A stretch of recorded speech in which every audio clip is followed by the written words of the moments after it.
Bonjour à tous. Au programme d'aujourd'hui, un exercice très simple de niveau débutant afin d'apprendre à utiliser le théorème de Pythagore pour déterminer si un triangle est rectangle ou non. La consigne est très simple, on nous propose deux triangles et on nous demande s'ils sont rectangles. Commençons dès maintenant par le premier triangle nommé CFA. Nous connaissons la longueur des trois côtés, donc nous allons pouvoir utiliser le théorème de Pythagore pour résoudre ce problème. En effet, si la longueur du plus grand côté au carré est égale à la somme des longueurs des deux petits côtés au carré, alors le triangle est rectangle. Sinon, il ne l'est pas. Je m'assure avant toute chose de bien repérer le plus grand côté qui est en l'occurrence CF. Je peux maintenant commencer à rédiger ma réponse. En premier lieu, je note le plus grand côté est CF. Cela m'évitera de commettre des erreurs d'étourderie par la suite. Je vais maintenant commencer le calcul. On a CF au carré qui est égal à 6 au carré, puisque CF mesure 6 cm.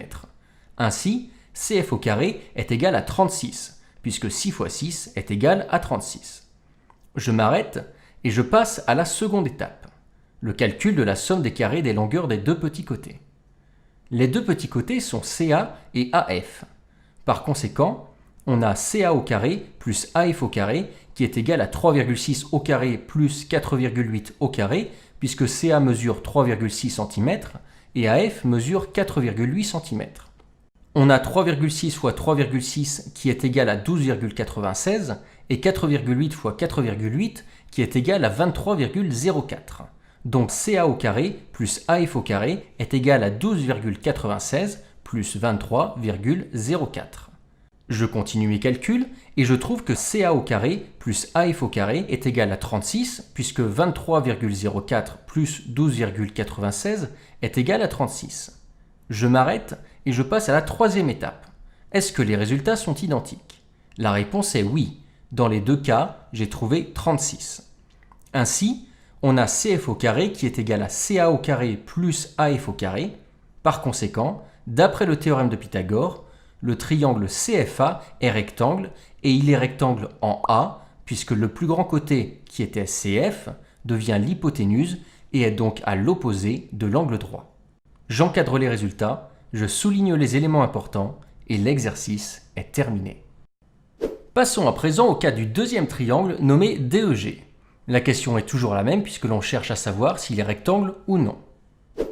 Comme précédemment, nous connaissons les longueurs des trois côtés, donc le théorème de Pythagore s'applique et on n'oublie pas de noter que le plus grand côté est EG. Je peux commencer la rédaction. Premièrement, je rappelle que EG est le plus grand côté.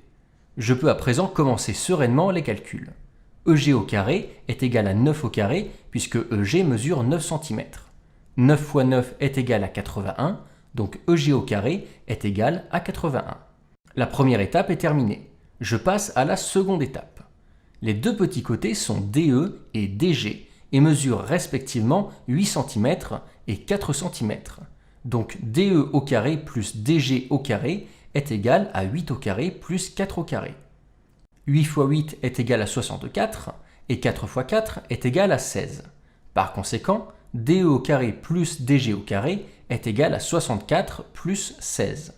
Enfin, j'en déduis que DE au carré plus DG au carré est égal à 80 puisque 64 plus 16 est égal à 80.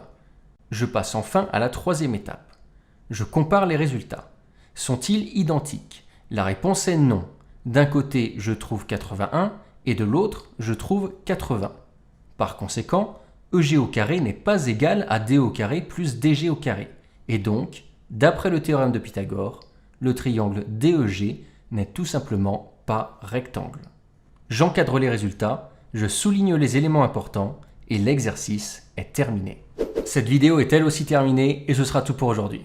J'espère que tout cela vous aura été utile et que vous saurez maintenant comment utiliser le théorème de Pythagore pour montrer si un triangle est rectangle ou non. Au revoir et à bientôt.